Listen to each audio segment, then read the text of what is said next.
Morning. Oasmia just announced some news this morning, the plan to raise 150 million Swedish kroners and the plan to change their name to Vivesto. With me in the studio to give us the details about this, I have the CEO Francois Martelet. Welcome, Francois. Good morning to you. Good morning to you. First off, can you give me and the viewers a snapshot of what Oasmia does? Certainly. So we are a specialty pharma company focused on oncology.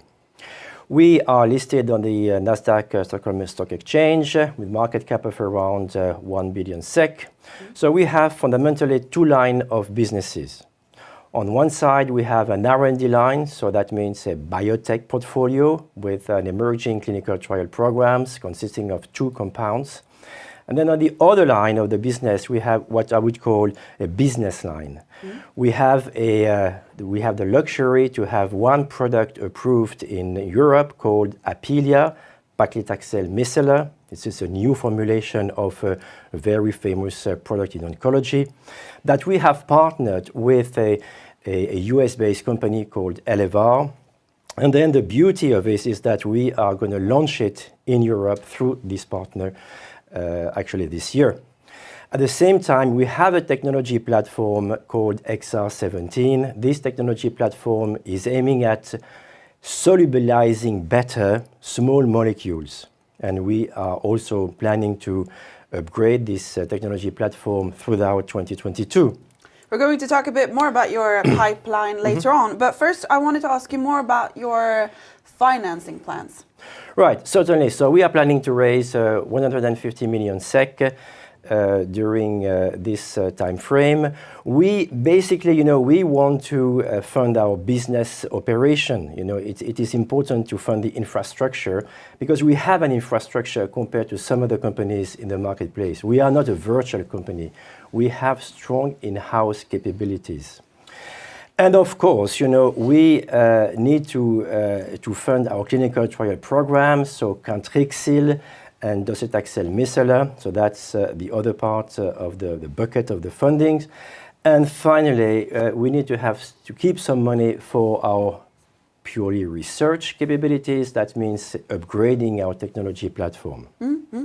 Thank you, Francois, for going through that. And you've also announced that you have plans to change the name to Vivesto. Why Vivesto? Right, that's obviously a good question. So, we've been turning around this company, but even more than that, we've been transforming the company. Initially it was a kind of 2 or 3 years ago, CDMO, biotech, no one knew exactly what it was. Now we know what we are. We are really a specialty pharma company focused on oncology. And therefore, we thought that after transforming the company, and the end of it was actually the settlement of our inherited legal issues we had to go through. We have transformed the management team, we have transformed the board, we have changed the strategy. So this is just a natural step moving forward. Perhaps why Vivesto? Okay, Vivesto, Viv means life in Spanish. Yes. And esto means this, so this life. This life. And of course, because we are focused on cancer, the overarching goal of an oncology company is to provide survival, and to increase the life of the patients. Great name, I have to say. Thank you. So let's talk a bit about the pipeline. And let's start with the first candidate, Apelia. What's going on?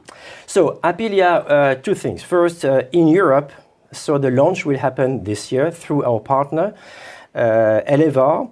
And Elevar has, let's say, licensed out to Inceptua. So Inceptua, which is quite a well-known European-based company, private, will launch Apelia in Europe. They will start during the first semester.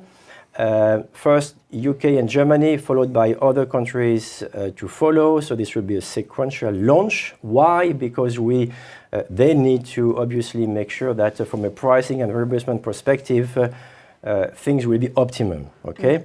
So that's Apelia in Europe. Apelia in the US, it's handled by our partner. The submission to the FDA is in their hands, and for competitive reasons, I cannot tell you more about that, but it is certainly on top of their agenda. So this is Apelia. Yeah, and then also you have Cantrixil. Cantrixil is a very exciting compound. We have licensing in Cantrixil from Casia Therapeutics, it's a small biotech firm in Australia. Okay. And this is a small molecule and which has the potential not only to be active against ovarian cancer cell, but also in some other indications, such as bladder or mesothelioma. But to come back to Cantrixil, so we will be developing Cantrixil first in intraperitoneal. When we licensing in this compound had already a successful phase 1b, that means clinical proof of concept. Yes. So that's very important. So because you de-risk your portfolio if you do that, phase 1b. Moving forward, so we are preparing the phase 2 intraperitoneal for late-stage ovarian cancer patients. And we will be planning to launch this product, this compound, actually next year. And why? Because it takes a lot of time to secure the clinical trial. We need to go to the authorities to validate our design. We need to secure the manufacturing, and that's an important piece. But we are very excited about Cantrixil, and we call that even a pipeline within a molecule. Okay. So within the same molecule, we can develop different indications for cancer patients. Okay. And at the same time, we'll be also working on an IV formulation, because that's much easier, intravenous formulation instead of intraperitoneal. Thanks for clarifying that. And also in my notes here, I see that you have another compound called docetaxel. Docetaxel micellar. Oh, yes. thank you for helping This me is with the also a pronunciation. new formulation of a very famous compound in oncology, docetaxel, Taxotere, the brand name. And on that one, well, the remarkable thing is that for a small company like us, we've been approached by a cancer research group called SAK, based in Switzerland, and they wanted to test our compound. So they have initiated a phase 1b, and we expect the enrollment to be ended this year, at the end of this year. So and then obviously we will be looking at the next follow-up trial.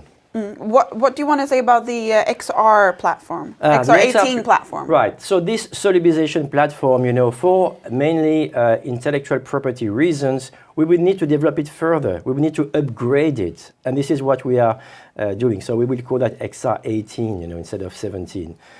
To show that we are moving ahead. It's an upgrade of the platform. Okay. Absolutely. And I've seen that a lot of investors or people have asked, they've kind of expected revenues from Apelia by this point. But realistically, what should investors be expecting? Yeah, so I know that there is some disappointment, and I am fully aware of that. Let me tell you the reasons. I mean, when I joined the company, we were about to launch Apelia on our own, and then we were hit by the pandemic situation.